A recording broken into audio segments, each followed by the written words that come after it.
This podcast contains mature content and listener discretion is advised. Also, be advised, we are not medical professionals and this podcast is for entertainment purposes only. Running through the streets, solving all the mysteries, crushes and aliens, lots of other crazy things, laughing all the way. All we know is we don't know Kayla and Maggie, breaking down conspiracies, learning all the way, searching through time and space. Kayla and Maggie, now that's done, let's crack a beer and Welcome to Mystery Team Inc. And we're in. We're in. Welcome back to Mystery Team Inc., We're back. the podcast where we're back. I can't believe we're back. Me neither. Thanks for your patience, everyone. I thought you were talking to me. And you. I was like, who are you talking to? I'm sorry, I kicked your camera. I'll recross my legs the Okay, other way. great. No, that's uncomfortable. Feet on the ground. Very grounded. I'm still getting into it. Thanks for waiting. Yeah, if you did. Welcome back. If you didn't, you're not listening to this. Yeah, it feels good to be back in this room. Me too. I'm a little Yes, it nervous. does. Oh my gosh. I have a lot of writing for you. I'm so excited. I've been patiently waiting, just like everyone else. I've also been impatiently waiting. This is one that, okay, first of all, we have business. Yeah, we do. I don't want to get into this. Okay. First order of business. Yes. Would you like to explain what we've done? What have we done? We have left our network. Mhm. So this, if you're listening to this now and it has ads, that means we've joined a new network. But you're probably not going to hear ads on this episode. Am I wrong?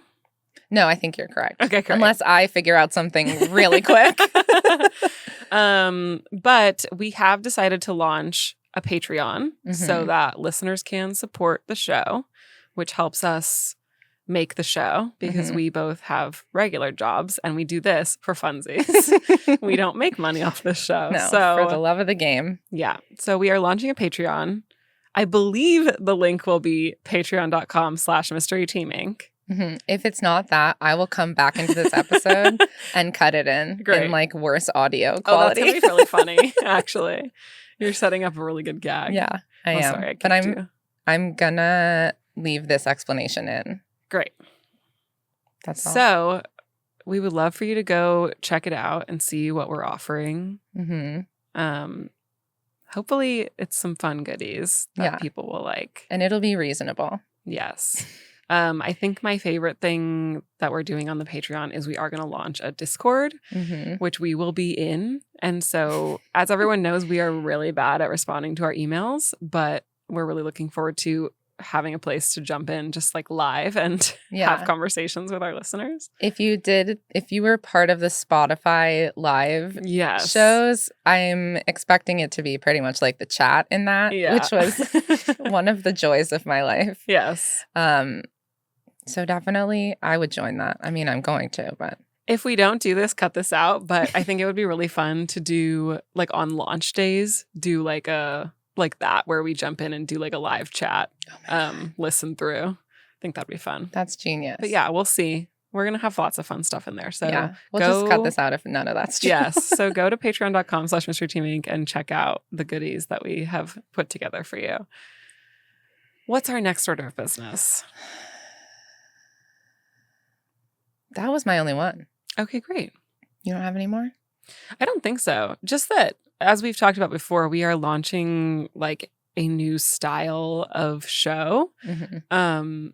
where we're releasing in seasons. And so that allows us to batch content and then put it out consistently as opposed to like struggling to get episodes out. So thank you for being patient. And hopefully it's going to pay off now because you're going to actually get consistent episodes. Yeah, and we're going to be sane and healthy. Well, let's not overpromise, Less- underdeliver. less more than as my brain We promise to be short-circuits. less more than. Yeah, I guess that's kind of fair though. Less more than.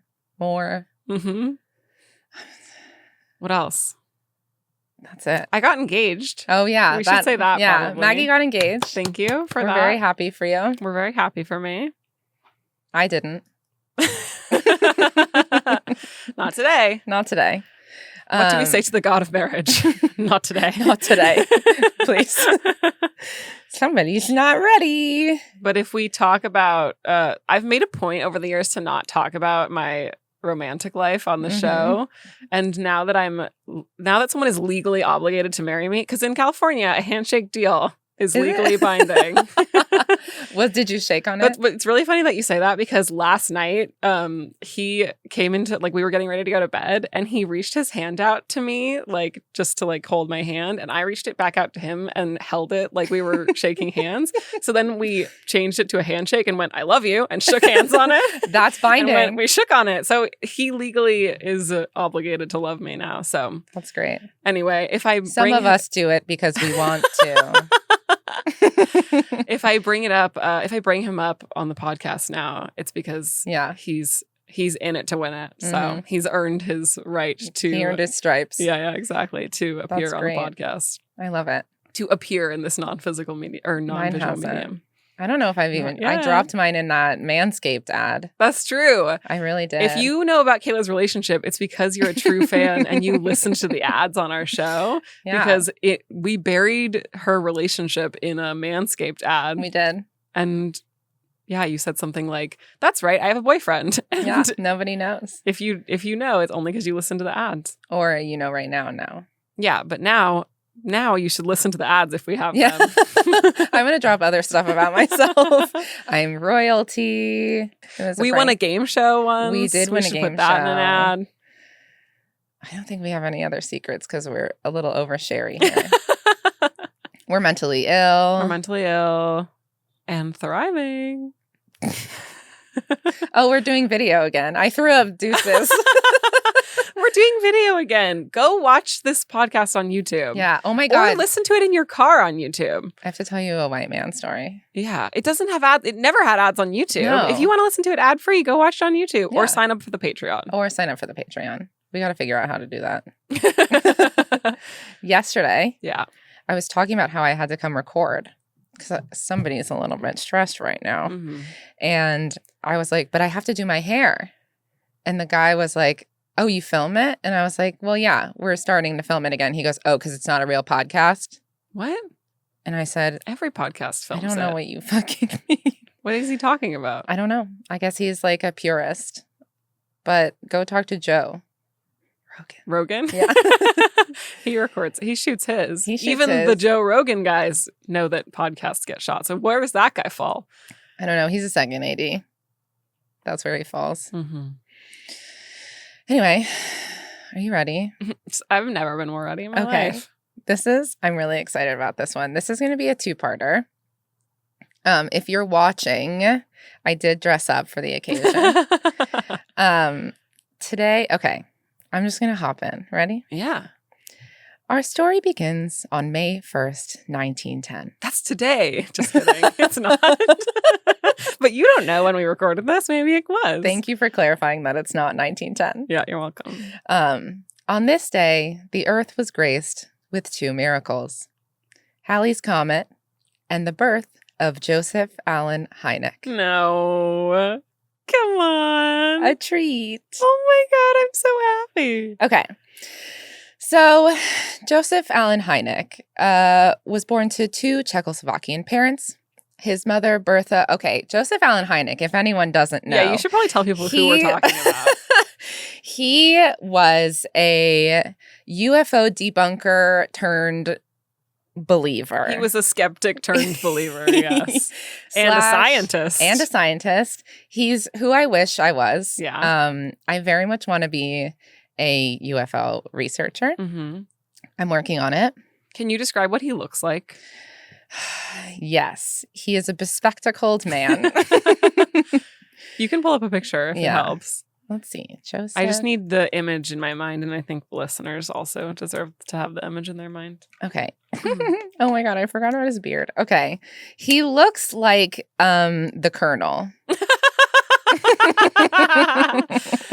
The aliens colonel. Yeah, the he's UFO the aliens colonel. He's like, I know their spices. Yeah. Like, he has very nice full hair, some aviator glasses, but professor style, and a pointed beard, which I respect. He's seems to always be I'm in glad a suit. one of us respects that. I respect it on him. Yeah, that's fair. I think no. You just respect else. him. I just respect You don't respect him. the beard. I love him so much. Okay. Respect the beard. Respect the beard. And we're back. So his mother, Bertha, was a school teacher, and his father, Joseph, sold cigars with Bertha's father. He has this like famous origin story that you'll read everywhere, which is that when he was 7, he contracted scarlet fever and he spent several weeks in bed with nothing to do but read. Why? Okay. I just answered my own question, but I like how every like quote unquote great man had some horrible childhood sickness or injury. They had to be in bed for like a year, and they just used that time to like grow their imagination and read science, and that's why they became Jim Jones or whoever. And Jones was a choice. Or whoever, I said. And I was going to say, why is that? But then I realized I think it's just because kids used to get hurt a lot more all the time. And there was less medicine. Yeah. So they had to be laid They just up. had to be in bed for like a year. I wish I could be in bed for a year, but not because I'm sick. Just because I earned it. Good thing you said that really quick, because the universe almost just struck you down. She was like, what? She was like, I'm always and listening. you were like, because I earned it. By making a podcast. I'm just tired, please, Miss Universe. I'm tired. So his origin story. At age 7, he contracted scarlet fever, spent several weeks in bed, reading. One of the books he read was a textbook called Elements of Astronomy. And this book sparked what would end up being a lifetime fascination with the cosmos. Great. So there you go. So his father died in March of 1924. His mother died in May of 1929. At the time of his mother's death, Hynek was pursuing his bachelor's degree at University of Chicago. He graduated in 1932 and got a position at the Yerkes Observatory at University of Chicago. I'm really sorry if I said that wrong, but I don't think anyone has ever said that out loud. Everybody knows Yerkes. Yerkes. It's Yerkes. The premier observatory. Yeah. I almost went to University of Chicago, and I feel like I should have, just to have followed in his footsteps. It's a really hard school. But you're following in his footsteps now. Well, you already followed in his footsteps because you pursued a degree in astrophysics. Well, some of us didn't finish it. But you pursued it. I pursued it, which is what he did. And you're following in his footsteps now because you're pursuing your degree in ufology and metaphysics. Oh, yeah. We can't tell anyone that yet. I'll leave it in, but it's a surprise. Yeah, well, it's not buried in the episode. No one's buried. going to come after you for that. If you remember that later, I'll send you a picture of my degree. So he got a position at Yerkes Observatory, where it was noted by multiple staff members that he immediately worked himself to the brink of burnout. Like that was, my main source today is, I forgot how to do this. My main source is called The Close Encounters Man by Mark O'Connell. I also used The UFO Experience by J. Allen Hynek and The Hynek UFO Report by J. Allen Hynek. Both of which I highly recommend if you have a lot of time on your hands, but they're dense and long. So he was doing research measuring stellar spectra, which I want to do now. And during his fellowship, he met a woman named Martha Dune Alexander. They got married Christmas Eve, 1932. Then, in December 1934, an amateur astronomer named J.P.M. Prentice detected an unusually bright spot in the constellation Hercules, and the bright spot turned out to be the first ever detected stellar explosion to contain 2 stars. Wow. And it eventually got so big that it was visible during the day. And the nova offered the most data they had ever been able to collect about stellar activity. So everyone wanted a stellar spectrograph. And there was one observatory called the Perkins Observatory in Delaware, Ohio, at Ohio Wesleyan University, which is where my grandparents met. So thank you. Thank you. What is a stellar spectrograph? Is it this like it measures the data from the okay, great. So the Perkins Observatory didn't have one. They reached out to a bunch of observatories to try to borrow one. And the Yerkes Observatory was like 100%. We'll even send you some grad students. And they sent Joseph Allen Hynek, who apparently sat by the spectrograph every night. And he revealed that there are a ton of double stars that can only be identified by the superposition of their spectral lines, which he called spectrum binaries. It's just some cute science. So cute. So the director of the observatory was so impressed that he got Hynek a job as the assistant professor of physics and astronomy at Ohio State University. And his wife, Martha, had been working as his secretary, but they realized that, like, getting married was a huge mistake, so they got amicably divorced. And then Hynek met and became engaged to an undergraduate student named Mimi Curtis, who was 14 years younger than he was. How old is he at this point?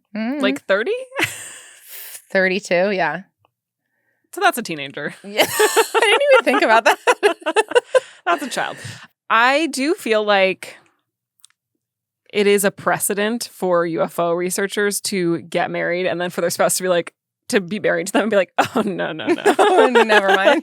I need to go. And the UFO researcher being like, I didn't even know you were still here. Like, I haven't even looked up yet. Or I was always looking up and never looking at you. So I feel like that's par for the course. Interesting that he then went and married. You said he was a teaching assistant? Yeah. And then he married a student? Yeah. Well, that's not good. No. It's not great. But they stayed together all their lives. Sure. Does that make you feel any better? No. No. Okay. So they ended up having 5 kids together. Scott, Roxanne, Joel, Paul, and Ross. Joel is actually an Oscar-winning visual effects artist. Good for Joel. Good for Joel. He oversaw the design of the camouflage effect in Predator. Nice. That's not what he won the Oscar for. He should have. I know. He did a great job. He did a great job, Joel. My dad famously was obsessed with Predator, and I watched it like on a loop when I was like 8. That's such a weird movie to watch at It was age scary. 8. It scares me now. I was scared. That's why I don't watch horror movies now, because even 'Cause of Predator Predator? scared me, and Predator was an action movie. I don't watch horror movies because he made me watch The Sixth Sense at like 8 also. I watched it like when it came out, and I was he like 9. took you to the theater. Luckily, I don't think it was in the theater. You're going to love this, kid. He did take me to the Star Wars prequels, which he was right. What? He took me to this like in theaters to see the Star Wars prequels. Why does that make him right? Because those movies are amazing. Yeah, that's fair. Yeah. Okay, great. So Joel won an Oscar. So thank you. Good for Paul Hynek goes around and talks about his father's work. We saw him at Alien Con. We're very lucky. We did. That's true. I don't know anything about Scott, Roxanne, or Ross. I really tried. So the couple honeymooned in D.C., where they ran into a friend of Hynek's who recruited him to, quote, put his scientific knowledge to work for his country. That's from the book. And then I couldn't figure out a way to write that. I just had to take it from you, Mark. And then on June 11th, Hynek was called to join a team at the Johns Hopkins University Applied Physics Lab who were doing top secret work using radio technology to develop a proximity fuse. Wikipedia says, a proximity fuse is a fuse that detonates an explosive device automatically when it approaches within a certain distance of its target. These were used on the missiles dropped on Hiroshima and Nagasaki. Oh, no. Hynek called it the devil's own business. Mm-hmm. And he was right. He was right. He was quickly disillusioned to military scientific research, and he was like, this is such a waste of money. Mm-hmm. It's disgusting. Imagine if we use this money to do like real scientific research. Mm-hmm. So he left. And he went back to OSU, and he became the director of the Macmillan Observatory there, where he expanded the astronomy program and the physics department. Then he was recruited for a consulting job at White Sands Proving Ground in New Mexico, where 120 German rocket scientists were hired by the U.S. government to assist in scientific and military research, in which they had to find a way to use the German V-2 rockets that were captured at the end of the war to study solar radiation and X-ray astronomy in the upper atmosphere. And I'm talking like this because I'm not happy about it. What year was this? After the Second World War. Yeah. Boo. Hynek obviously wasn't thrilled, but he used his downtime to keep studying weird stars. Then, on June 24th, 1947, something happened that would change not only the life of Joseph Allen Hynek, but the life of one Boise, Idaho businessman named Kenneth Kayla Arnold. Vanderbunt. I wish. All I want in life is to see a UFO. Yeah. One time I saw something weird, but I think it was because my glasses were off. But it looked like an amoeba with like little dots around it. And the dots were like doing like tractor rolling around it, and it was like crawling across the sky. But I think it was a plane, and I just couldn't It was see. Millium. Millium in the sky. With diamonds. I would cry. He's up there. I want some. Will you get me some slime mold for my birthday? Yeah. Okay, great. So sorry. Kenneth Arnold. Kenneth Arnold. So Kenneth was flying a small plane across the Cascade Mountains, casually looking for a downed U.S. Marine Corps plane near the peaks. Casual. That's what the book mentioned it and was like, he was just looking for a plane. A downed plane. A downed plane. No rush. Take your time. No rush. And then he looked to his left and he saw what he later described as a chain, which looked like the tail of a Chinese kite, kind of weaving and going at a terrific speed. They seemed to flip and flash in the sun like a mirror. He estimated that they were 20 to 25 miles away and that the chain was 5 miles long. He said, I could see them only plainly when they seemed to tip their wing, or whatever it was, and the sun flashed on them. They looked something like a pie plate that was cut in half with a sort of convex triangle in the rear. He calculated their speed between two mountain tops at 1,200 miles an hour. He stopped in Yakima. I don't know how to say that. Let me look it up. Yeah, I think it's Yakima. I'm Washington? Sick. Yeah. Yeah, I think it's Yakima. I've been there. Oh, you have? Mm-hmm. Yakima. Great. Thanks. Sorry, I should have looked that up before. Some of us are fairly stressed. So he stopped in Yakima and told his story to like the airport people, and they were like, and?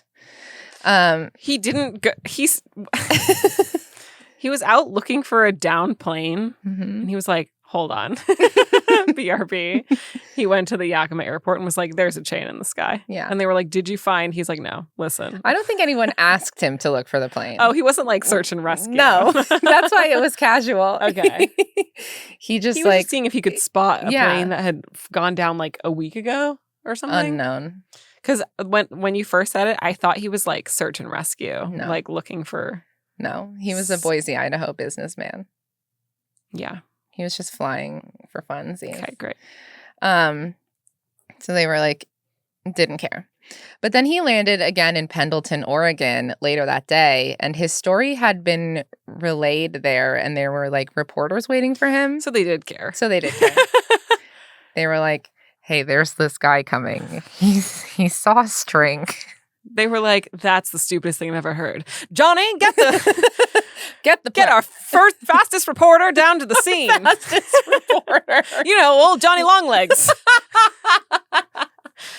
Tell him to run. This is very important. Old Johnny Longlegs. So, he described the motion of the objects as... Skip the car. He's faster on foot. I love Johnny Longlegs. Me too. Does he wear dress shoes for the job? What year is it? 1950 something? 1947. He wears dress shoes. Yeah, because no one has invented athletic shoes yet. There's no sneakers. No. Oh, God, I love him. Not until Phil Knight came along with the waffle maker. Crush alert. Crush alert. Johnny Longlegs? Johnny Longlegs. So there were reporters waiting for him. Also, did I pick up the phone and say, Johnny, get our fastest report? Is that the name I used when I picked up the phone too?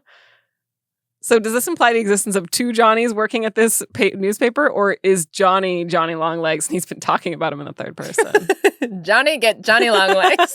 I think there's probably two Johnnies working Okay, at the great. newspaper. There's just a lot of Johnnies because it's the 50s. Yeah. Okay, great. So Glad we cleared that up. Yeah, it's important. Yeah. Details matter. Okay. Wait, have you ever seen that? No. This is an SNL sketch. wait. That doesn't matter. Okay. No. I'll find it for you later. If you know what I meant from those two words, please email us. Please join our Discord. Please. That means we're meant to be friends. So, Pendleton, Oregon. Johnny Longlegs was waiting for him. He described the motion of the objects as saucers skipping across water, and one of the reporters called them flying saucers. Cute. And history was made. Mm-hmm. But Kenneth Arnold was completely ridiculed for his story, and he later said that if he ever saw a UFO again, quote, even if it were a 10-story building flying through the air, he wouldn't say anything. But That's why I believe him. right? Yeah. I believe everyone. I want to believe so bad that Yeah. I have no discernment skills anymore. Sure. I'm like, yeah, you saw one. Mm-hmm. Did it land? Mm-hmm. That's what I want. I really want to be like, okay, universe. I want to be abducted, but only if it's like the nice kind. Okay. Okay.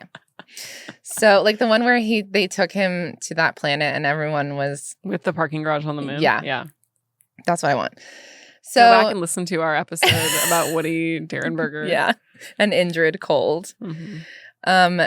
So in the wake of Kenneth Arnold's report, a whole bunch more sightings were reported that summer. And they were all being reported to the Army Air Force Technical Intelligence Center, Was ATIC. this near an Air Force base or Army base? I don't know. Well, they were reporting it to one.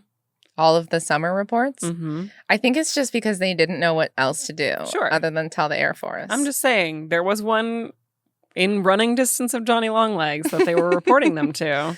Yeah. And I'm just saying it's a coincidence that every time there's a UFO sighting, it is near an Army base or an Air Force base. I don't think it's a coincidence. I'll just say that. I'm just saying what I said before, which is we've never seen them in the same room at the same time. No. Oh, wait, no, because I don't like that. Never mind. You think they're coming near the Air Force bases and stuff because they like our technology, or like Yeah, because we have or- like nuclear stuff and they're like trying to blow it up. Or they think that they're in charge and they're like trying, like, what's that guy's name? Biden? Valiant Thor. Okay, yeah, right. He went to the people in charge, quote unquote, Right. and was like, you guys need to get your shit together. And they were like, get off our planet. Yeah. Um, You think they're like, take me to your leader, and they're like, the military bases are the lead, must be the leaders. Yeah. Interesting. because they also have things that fly Mhm. real fast. Yeah. And they're like, oh, look at you guys trying. And they see how like badly run LAX is, and they're like, well, it's not that. It's not that. So they were being reported to the Army Air Force Air Technical Intelligence Center. But the Air Force was not prepared for this. And in September of 1940s... They thought they were being sneakier than that. they were like, we got to get a cover-up moving fast. Actually, that's what they did. They were like, this is dumb. We don't know what you're talking about. Johnny, get your fastest cover-up, man. Get Johnny Fastfingers. He needs to type this up. So, September 1947, Lieutenant General Nathan Twining recommended to his supervisors that flying saucers were worth researching and that there should be a unit to perform a classified study of them. And on January 23rd, 1948, a flying saucer investigation unit called Project Sign was opened at Wright-Patterson Air Force Base, and it was commanded by Captain Robert R. Snyder. And they received their first case immediately, designated Incident Number 33. What were incidents 1 through 32? Probably like the planets or a star. Okay.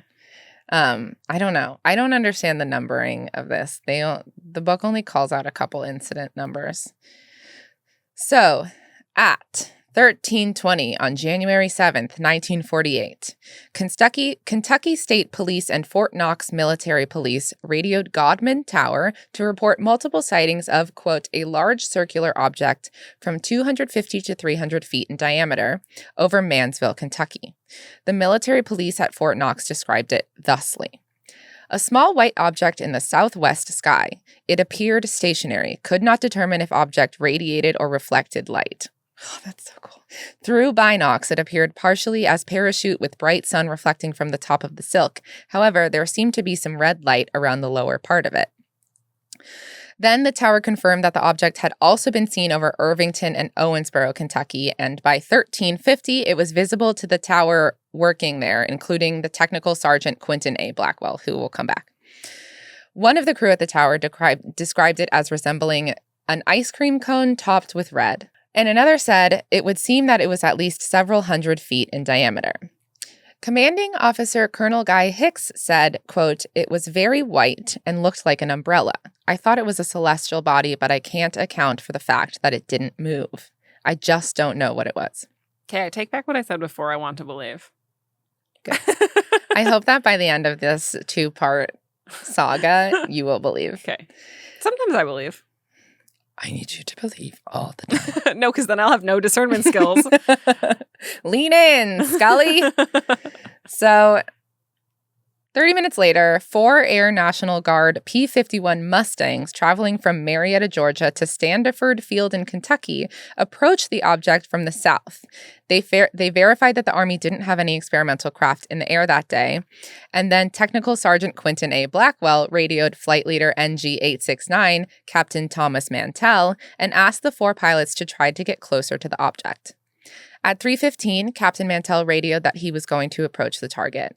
Then followed 3 minutes of radio silence. The next anyone heard from Captain Thomas Mantell was the scream of his plane spiraling downward and disintegrating into a farm field. His wristwatch shattered at 3:18.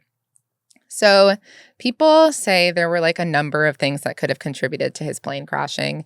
The main explanation is that they were on a ferry mission on a low-level flight plan, which meant that they didn't have any oxygen on their planes. So when he climbed above safe levels, he like passed out due to lack of oxygen and his plane went down.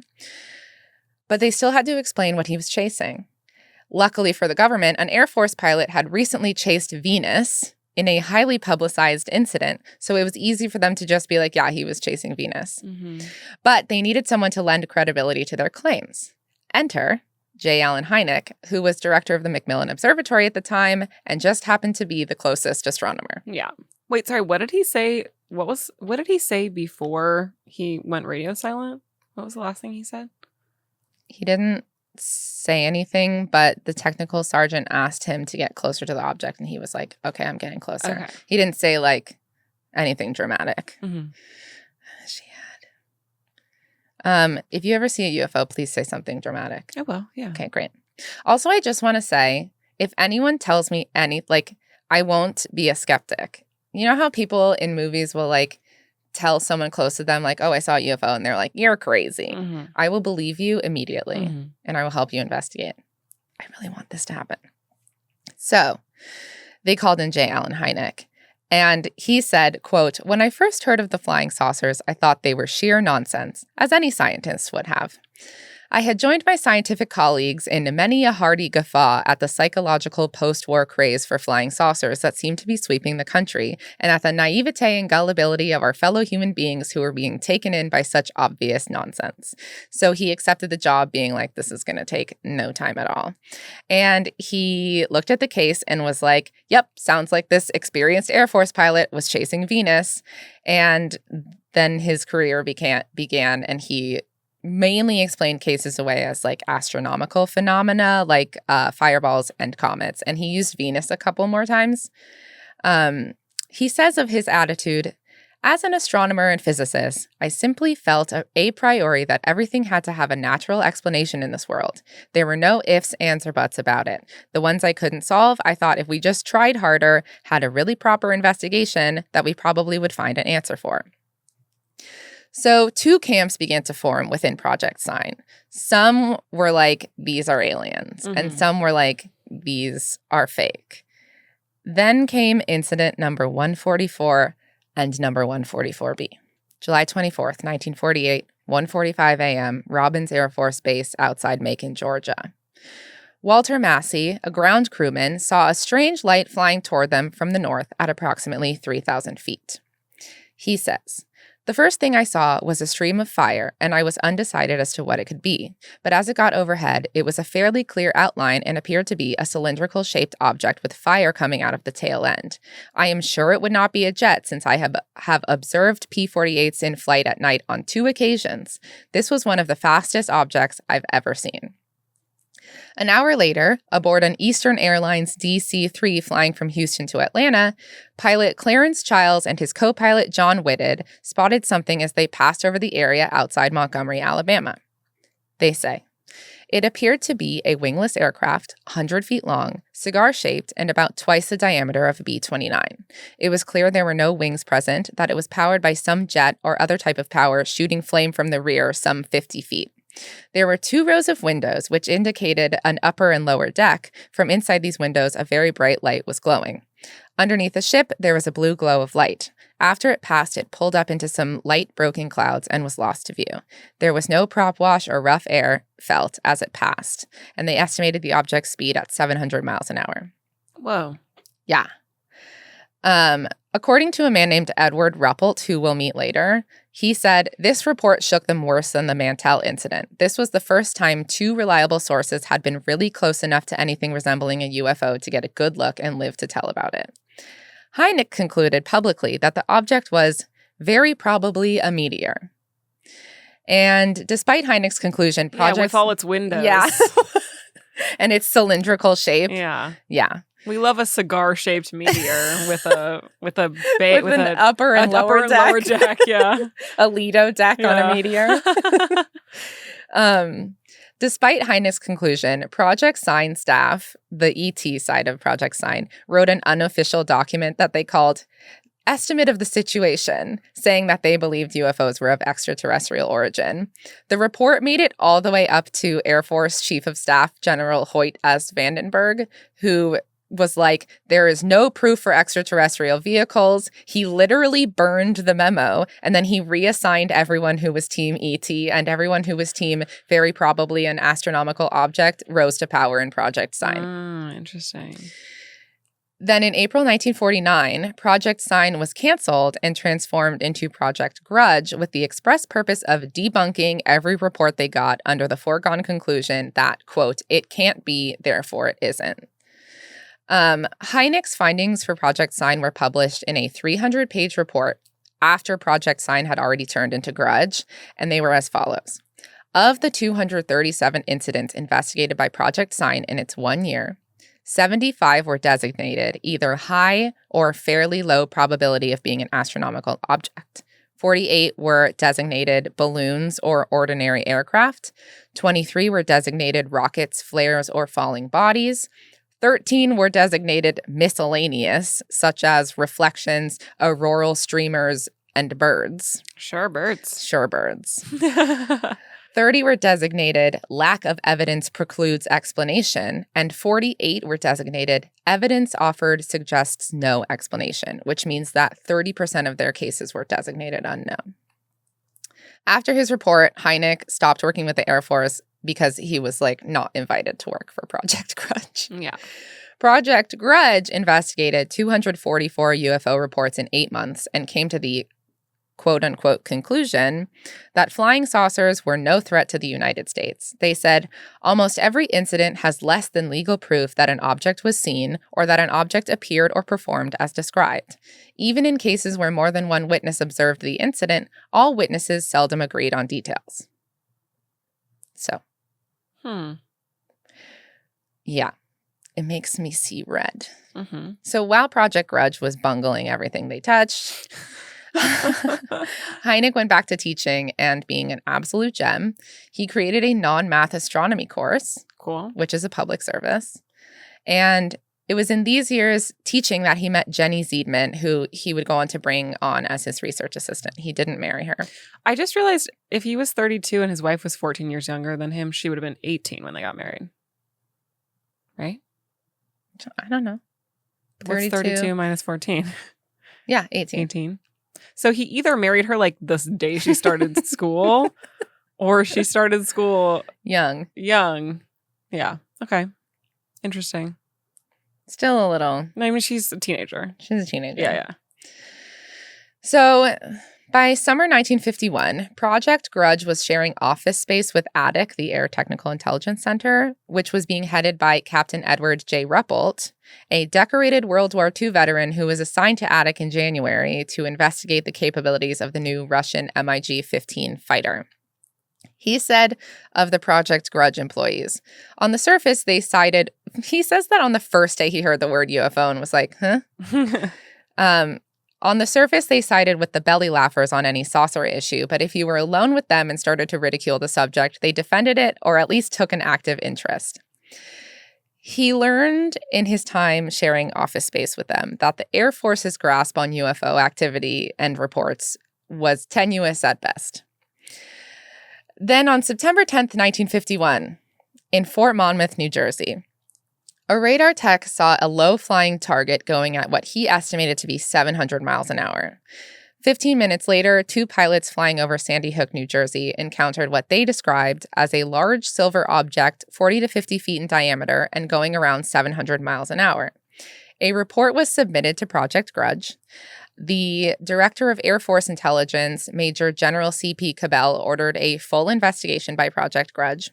They sent one investigator named Lieutenant Jerry Cummings, and he spent a couple days, quote unquote, investigating and returned with the conclusion that it was a balloon and also a freak radar return caused by unusual atmospheric conditions. And Cabell was like, that sounds like a bullshit report. Tell me more about what's going on at Project Grudge. And he went in and realized that it was chaos. Yeah. And he was like, okay, well, now you guys have to have a new boss, and it's going to be Ruppelt, who was, according to the book, quote, given carte blanche to reinvigorate the program. So he came in and he was like, we're going to conduct completely unbiased investigation. If you lean too far in either direction, you're going to be booted. Oh, no. You would have been booted. I would have been booted. But I probably would have been a rogue investigator anyway. Yeah, for sure. I wouldn't be working for the Air Force. I couldn't pass that background check. Yeah. And I wouldn't want to. So he whipped Project Grudge into shape to the point where he was allowed to hire additional staff, and he got more resources, and Project Grudge was rebranded as Project Blue Book. Yeah, it's a much better brand. Oh my God. The Project Grudge brand got them in a lot of trouble. Also, just the name itself is already It's better vibes. Yeah, well, I'm saying the name Grudge just tells me immediately what the outcome of every report's going to be. I feel like maybe they could have been a little more subtle with that. That's how I feel. I feel like they shot themselves in the foot. They were like, can we branding get wise. Johnny literal observations in the room, please? Who names them? I want don't that know. job. I just want the job naming things. All things. Mm-hmm. I think you would be great at that. Thank you. So I submit as my portfolio Johnny Longlegs. he runs in dress shoes. He's very fast. Johnny Longlegs. He's very fast. TM. That's what they put on the box of his action figure. Yeah. So he's like a button you push and his little legs go. Who is that Instagram account that makes fake? Obvious Plant. Obvious Plant, if you're listening, please make Johnny Longlegs a reporter that runs really fast. A 1950s reporter that runs really fast in dress shoes. So Ruppelt says that the name was derived from the little blue books you take college exams in because, quote, both the tests and the project had an abundance of equally confusing questions. Stop. That's amazing. So cute. So he immediately reopened the Mantell case where he crashed. Mm-hmm. And he called in Hynek for a meeting and was like, what the fuck? Yeah. But this is what he has to say about Hynek. Dr. Hynek was one of the most impressive scientists I met while working on the UFO project, and I met a good many. He didn't do the two things that some of them did: give you the answer before he knew the question, or immediately begin to expound on his accomplishments in the field of science. Got him. Boom, roasted. He roasted all scientists. So Hynek brought out his notes, and they looked over the case, and he completely recanted his conclusion that Mantell had died chasing Venus. Yeah. Correct. Yeah. Yeah. At this point, he says, quote, "It was the persistence of the phenomenon, not only in the United States, but over the world, that finally grabbed my attention." He's coming around, folks. I love it. Then, for 2 weekends in mid-July 1952, Washington, D.C. was treated to a series of sightings, which is also called a UFO flap, if you didn't know. Oh. Yeah, a UFO flap that would come to be known as the Washington merry-go-round. What do you call a group of UFOs? Like how you call crows, like a murder? I think a flap. Although a flap is a rash of sightings. Yeah. I don't know. Like You're a the name. swarm This or like put this in your resume for naming things. Oh, great. I'm gonna name it. You can take some time. Okay. No, I would like to call it a puzzlement of UFOs. See, I work quick. I'm great at naming. I know Excel. And sometimes people I type say 90 I work words a minute. You do, right? Mhm. You type fast. Yeah. So the Washington merry-go-round, which is also the name of a movie. So if you Google the Washington merry-go-round, you won't find anything about aliens. It'll be that movie. How would you know something like that? I didn't Google it.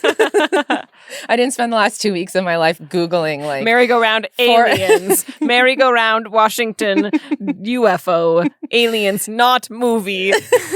Yes, that's what my search history right now is. Totally bananas. Washington merry-go-round in quotations, aliens in quotations. Yes, correct. It didn't work. Okay. I'm also designing something for my unnamed boyfriend.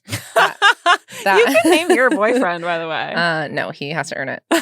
I'm designing a short film for him that has demons in it, and I decided I want to put bones on them. Yeah. So I've just been Googling like armor made of bones. Yeah. And I really think someone's going to come find me and be Yeah. like, what are you doing? I also wrote like, I've been looking for de-articulated skeletons, but cheap ones. Yeah, Googling cheap, cheap disarticulated. bones, please. Cheap. I also Googled teeth beads. Cheap teeth, please. I wrote a pilot about a missing persons investigator and was Googling. I mean, I swear to God, I think I'm on a watch list because it was like, how long someone missing before people look for them? Like, do missing people bring their phones? Like, That's a great question. How to hide a phone without, you know what I mean? Yeah. Like, I was literally like, How do kidnapped people hide phones, and can I take it from them? Yeah, literally. It was like, yeah, it was exactly. It was like how to switch SIM card without police knowing. You know what I mean? Like how to hide missing person phone. And they're all misspelled too. All at like 2 a.m. on your iPhone with the location on. They are, yeah. God, so bad. We have fun jobs though. We do. So the first sighting in the Washington merry-go-round took place just before midnight on Saturday, July 19th. Air traffic controllers at Washington National Airport saw, quote, multiple fast-moving objects on radar, from bright flaming orbs to metallic discs to a huge fiery orange sphere. The objects were also picked up by radars all across the region. The credibility factor was unusually, this is all from the book. The credibility factor was unusually high as many of the visual sightings were made by control tower personnel and commercial pilots. Even with such an embarrassment of riches, the objects were appearing in groups of up to a dozen at a time. The Air Force proved itself completely inept at tracking and identifying objects, which seemed to disappear from both the sky and radar screens at will, then reappear somewhere else almost instantaneously. This guy named Harry Barnes, who was the chief air traffic controller of Washington National Airport, spent the entire night being bounced from person to person trying to figure out the chain of command and was just floored by how inept everyone was, and also that the Air Force just like chose not to do anything about it. And I'm not going to say I've experienced this in a job because I don't want to throw any of my jobs under the bus, but someone I worked with and I used to have a running joke because one time she emailed someone at the company about something and it got forwarded like, hey, looping in so-and-so, looping in so-and-so, looping in so-and-so until it came back around to her. Someone was like, actually, I think this person is supposed to be responsible for this, and it was her. So it does not surprise me that this happened. That's how I imagine it. They were like, actually, can you talk to Harry Barnes about this? So he tracked the objects for 6 hours that night and described them. He said they acted like a bunch of small kids out playing. And he concluded that they were not ordinary aircraft. And surprisingly and also unsurprisingly, Blue Book was not called in to investigate. In fact, despite being in D.C. at the time, Ruppelt was actively denied any resources he would need to investigate and was threatened with being reported AWOL if he didn't immediately return to Wright-Patterson. So at this time, Ruppelt created Project Stork and hired Battelle Memorial Institute to study the backlog of all of the Project Sign, Grudge, and Blue Book reports through the end of 1952 to determine whether there were quantifiable differences between the unknowns and the knowns. Now, unbeknownst to Ruppelt, Battelle hired Hynek to carry out their own little agenda within Project Stork, which was to secretly nose around and see what scientists were thinking secretly about UFOs. Mm-hmm. Here's what he discovered. He polled 45 astronomers at 8 observatories and found 36% were not interested at all or totally hostile to the subject. Sure. 23% held that UFOs presented a problem that was more serious than people recognized, and 41% were sufficiently interested in the whole subject to go so far as to offer their services if they ever really were needed. 5 reported having seen UFOs. He found that scientists who publicly ridiculed UFOs were way more open to the idea of UFOs in private, and he called this the committee complex. And he said, a scientist will confess in private to interest in a subject which is controversial or not scientifically acceptable, but generally will not stand up and be counted when in committee. So based on his recon, Hynek called for UFO sighting reports to be treated as a scientific problem, and his attitude had now changed. According to the book, he wrote, suddenly, Hynek's 80% success rate at explaining away UFO reports was overshadowed by his inability to explain away the other 20%. Mm-hmm. And that's where we'll pick up for part 2 of the life and UFOs of Joseph Allen Hynek. And his puzzlement of UFOs. I love that. It should be that. It absolutely should be. So that's the first half of his life. Wow, great job. I'm so excited. There's a lot more that happens to him, obviously, because he was a full human. Mm-hmm. So I recommend reading Close Encounters, man, but don't read it until you've listened to part 2. Yeah, he was out here raising like 5 kids. I know. And doing alien stuff. And working on a bunch of projects and working at the university and running observatories. Okay, so he was not raising the kids is what you're saying. I think Paul says some stuff about like how a lot of the like personal UFO work he did from home. That's so nice. He was home. I feel like it would be so cool to have a UFO dad. I think so. I had a Sasquatch dad. Yeah. Which is like a subset. They're both subsets of paranormal dads. Sure. But they're very different vibes. Yeah. Sasquatch dads are like camping dads. Yeah. And UFO dads are like astronomy dads. But the thing is you can see a UFO anywhere. You have to go find a Sasquatch. Yeah. So UFOs you look up. Right. Sasquatch you look in a forest. Yeah. Like you look down because you're looking for big feet prints. Oh yeah. Sometimes it's Johnny Big Feet. And his quorum of big feet, because that's what I've now named a swarm of big feet. I love that. It implies that they like have meetings. They do. They do. This is coming from the child of a Bigfoot dad. You're right. I should believe you. Yeah. Okay. Well, that's episode 1. Thanks for listening. Thanks for coming back. Thanks for coming back. Thanks for your patience. Yeah. I guess it's time to go.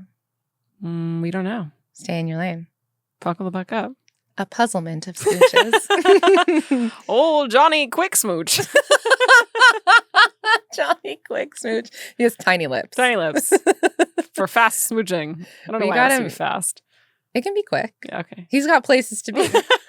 Johnny What if Longlegs this is is all way the ahead same? of him. What if this is all the same Johnny? Long legs, fast fingers, thin lips, Big feet. big feet. It's like me. Wow. Were you Johnny Long Legs, big Mhm. feet, fast fingers? Yeah. Just to be clear, I don't have thin lips and I'm not that fast of a typer. Long legs. though, I you do have long legs and big feet. Goodbye. Goodbye.